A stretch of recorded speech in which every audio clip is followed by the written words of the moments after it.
Good evening, cult members, and welcome to Pop Culture Cult. I'm Sean. I'm Janice. And welcome to our reaction of Knock on the Cabin, the newest joint from M. Night Shyamalan. I'm going to go first because I want to start off with this. Okay. We really love M. Night. Like, we really do. He will take giant, wild, huge swings at whatever he's doing. Sometimes it works, and sometimes it doesn't. This time it worked. All right. Yeah? Yeah. Okay. Thoughts? I, I mean, you can't go into this too much. If you've seen the trailer, it's pretty much all that we can talk about. But it definitely is M. Night. Yes. It is an M. Night film. It is shot like an M. Night film. He loves to heighten the tenseness by being this close You to can the count person. the pores on everybody's faces.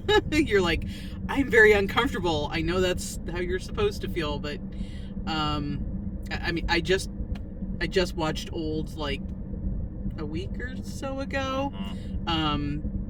So it's all very fresh in my mind as far as how he is with that kind of stuff. That it was suspenseful. There was tension.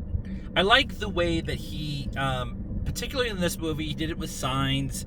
He did it with, I guess, with Old. I didn't watch Old, but he has this way of building tension by not showing things. He pulls the camera away from when the real action or the real drama or the real stakes actually happen. It all happens off screen, and so your brain autofills all of the worst possible things into your head. And so it's definitely one of those moments where you're like, I like that as a storytelling point. It doesn't also always work for everyone. But M. Night is known for that. And I'm going to give the example of Signs. For Signs, for the longest time, it's radio conversations, or I heard a rumor, or it's all this other stuff. And it's not until Joaquin Phoenix is hiding in the closet and they show the video of the birthday party in Mexico that it all becomes real. And so having that idea of allowing the audience to come up with what they think is actually going on until he explains it adds to the level of tension. This one is all about that until the last 15 minutes. And so it's a very slow burn through that process. Now, again, not everybody's cup of tea, but I really like it when it works. And I really feel like in this particular movie, it worked. Yep. I have to talk about Dave Bautista. He is the reason to watch this movie. Jonathan Groff's great. The little girl is great. Jonathan's husband is great. Like, Rupert Grant is awesome.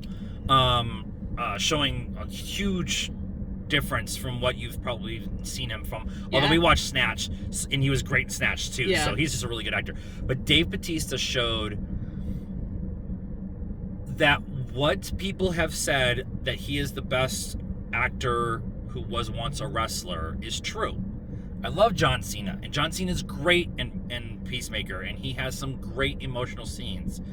And I love Dwayne Johnson. I think he's great, but he's kind of one note. He plays Dwayne Johnson because he's that charismatic. Dave Bautista showed empathy, fear, loving, all in the same scene.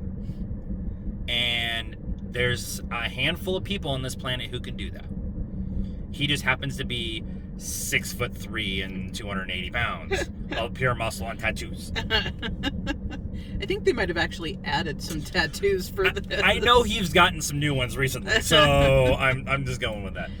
But it's this movie is really good, and this is our first in theater. We've been catching up a bunch of TV. This is our first in theater for the year. If this is the level that we're going to be at, matching the level from the end of last year. We're gonna be in a good spot for the year. So score. I'm gonna give it a 7 just because I feel like being the first one of the year. I had the same conversation. I'm at a 7.75. 7.75. 7.75 and 3/4. I because of that, because it's our first movie in the theater this year. I think if this comes out in like November, it's probably an 8 for me. But it's a different kind of that's why I'm kind of holding off that score a little bit. Yeah. And it's definitely a good beginning of the year move. Like typically you don't get a lot of really good beginning of the year movies. Everything Everywhere All at Once last year was, the exception that makes the rule. Yeah. But this is a really good February non-Valentine's Day rom-com. Yeah, right. movie. And this was the first movie that had the opportunity to knock off Avatar, and it did.